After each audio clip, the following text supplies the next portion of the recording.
আসসালামু আলাইকুম। টেস্ট ক্রিকেটের সংজ্ঞাটা যেন পাল্টে দিচ্ছে ইংল্যান্ড জাতীয় দল, যেখানে তাদেরকে বেসবল ক্রিকেটের জনক কেন বলা হয়। তারা কিন্তু আবারও প্রমাণ করলেন ভারতের বিপক্ষে পঞ্চম টেস্টে হারতে থাকা ইংল্যান্ড টিমকে কিন্তু জয়ের দাগনান্তে পৌঁছে নিয়ে গেছেন। আনবিলিভেবল ফর্মে থাকা জো রুট এবং একই সাথে যদি আমি বলি এখানে হ্যারি ব্রুক, তাদের 195 রানের পার্টনারশিপে এই টেস্ট কিন্তু এক প্রকার জয়ের দাগনান্তে পৌঁছে গেছে ইংল্যান্ড জাতীয় দল, যেখানে ইংল্যান্ডের কিন্তু শেষ দিনে প্রয়োজন মাত্র 35 রান এবং হাতে রয়েছে চারটি উইকেট। এখনো তাদের কিন্তু জেমি স্মিথের মতো উইকেট রক্ষক ব্যাটসম্যান রয়েছে, ওভারটন রয়েছে, যিনি কিনা টেস্ট ক্রিকেটে কিছুদিন আগে 50 করেছেন, এবং এরপরেও কিন্তু তাদের শিক্ষিত ব্যাটসম্যান হিসেবে এখানে ক্রিস ওকস রয়েছে, তিনি কিন্তু জেনুইন একজন অলরাউন্ডার।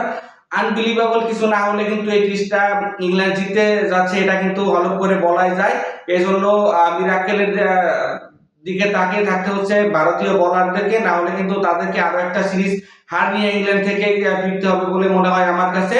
চতুর্থ দিনে কে আর ভেবেছিল যে ইংল্যান্ড এমন একটা অবস্থানে পৌঁছে যেতে পারে, যেখানে পঞ্চম দিনে ব্যাট করা কিন্তু যে কোনো উইকেটে ডিফিকাল্ট, সেখানে কিন্তু আনবিলিভেবল ব্যাটিং করেছে বিশেষ করে জো রুট এবং একই সাথে যদি বলি হ্যারি ব্রুক, তারা কিন্তু দুজনেই সেঞ্চুরি তুলে নিয়েছেন। জো রুট যেন সেঞ্চুরিকে ডালভাতে পরিণত করেছেন। সচিন টেন্ডুলকারের রেকর্ডের উপর তিনি কিন্তু নিঃশ্বাস ফেলছেন, আর মাত্র 11টা সেঞ্চুরি হলে কিন্তু সচিন টেন্ডুলকারকে ছুঁয়ে ফেলবেন এবং 12টা সেঞ্চুরি হলে কিন্তু তিনি সর্বকালের সেরা টেস্ট ব্যাটসম্যান হয়ে থাকবেন। বিশেষ করে সেঞ্চুরি রেকর্ডের দিক থেকে আমার কাছে মনে হয় যে জো রুট যদি আরো যে লিথাল ফর্মে আছেন আরো 1.5 বছর খেলতে পারেন, তাহলে কিন্তু সচিন টেন্ডুলকারের রেকর্ড ভেঙে ফেলবেন। ইভেন 2 বছর হলেও কিন্তু তার রেকর্ডটা ভাঙা তার পক্ষে সম্ভব।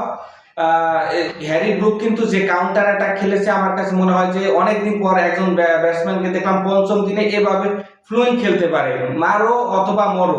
তার ওই ব্যাটিং দেখে আমার কিন্তু এই দুটি ওয়ার্ডই গতকালকে মনে পড়ছিল। তিনি কিন্তু এখানে আপনারা দেখে থাকবেন যে লাঞ্চের আগে যখন 3 উইকেট পড়ে যায় তখন মনে হচ্ছিল ইংল্যান্ড হয়তো বা এই ম্যাচটা হারতে চলেছে। ভারতীয়রা তখন কিন্তু এখানে হচ্ছে সব দিক থেকে এগিয়ে ছিল। হ্যারি ব্রুক তখন কিন্তু কাউন্টার অ্যাটাক শুরু করেন। প্রথম দিকে জো রুট কিন্তু স্লো ব্যাটিং করেন, তিনি আসলে সচরাচর টেস্ট ম্যাচে যেভাবে ব্যাটিং করেন সেটাই করতেছেন, কিন্তু হ্যারি ব্রুক কিন্তু কাউন্টার অ্যাটাক শুরু করেন।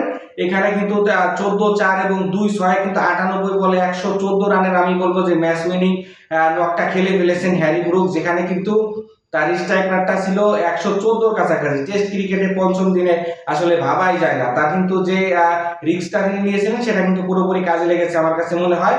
জরুর কিন্তু 39তম সেঞ্চুরি তুলে নিয়েছেন। এখানে দিন শেষে যদি আউট হয়ে গেছেন এটা নিয়ে তার একটু আফসোস থাকতেই পারে। তারপরে আমি বলবো যে এখানে কিন্তু তিনি হচ্ছে 152 বলে 105 রানের অনবদ্য ইনিংস খেলেন, যেখানে কিন্তু তার স্বভাব সুলভ 12টা বাউন্ডারি ছিল, কভার ড্রাইভ ছিল, এখানে হচ্ছে দারুণ কিছু এখানে শট ছিল কিন্তু তার ব্যাটিং এ। যদিও এরকম কিন্তু ভালো শুরু করতে পারেনি পঞ্চম দিন ইংল্যান্ডের ব্যাটসম্যানরা। ডাকেট কিন্তু 50 করেই দ্রুত আউট হয়ে যায়, অলি পপও কিন্তু দ্রুত ফিরে যায়, ফলে কিন্তু 3 উইকেট পড়ে যায় 106 রানে। এখানে কিন্তু 195 রানের পার্টনারশিপ হয় হ্যারি ব্রুক এবং জো রুটের মধ্যে, এবং 301 রানে এখানে যখন হ্যারি ব্রুক আউট হয়ে যান 100 করে, তখন তারপরে কিন্তু আরো দুইটা উইকেট পড়ে যায়, জো রুট পড়ে যায় এবং হচ্ছে বিথেল কিন্তু শেষের দিকে উইকেটটা বিলিয়ে দিয়ে এসেছে, না হলে কিন্তু 5 উইকেট আরো হাতে থাকতে পারতো ইংল্যান্ডের। পঞ্চম দিনে কিন্তু আনবিলিভেবল কিছু না হলে ইংল্যান্ড কিন্তু এই ম্যাচ সিরিজটা জিততে চলেছে, এটা কিন্তু হলফ করে বলাই যায়। টেস্ট ক্রিকেটটা কিভাবে পাল্টে যাচ্ছে সেটা কিন্তু ইংল্যান্ডের ব্যাটসম্যানদের ব্যাটিং দেখলেই বোঝা যায়। ইন্ডিয়ারা যদি ওরকম মিরাকেল কিছু না ঘটে তাহলে কিন্তু আরো একটা টেস্ট সিরিজ এখানে হারতে হবে ইন্ডিয়াকে। দেখা যাক পঞ্চম দিন আমরা আরো কিছু মিরাকেল দেখতে পারি কিনা এই সিরিজে। সকলে ভালো থাকবেন, দেখা হচ্ছে নেক্সট ভিডিওতে। আল্লাহ হাফেজ।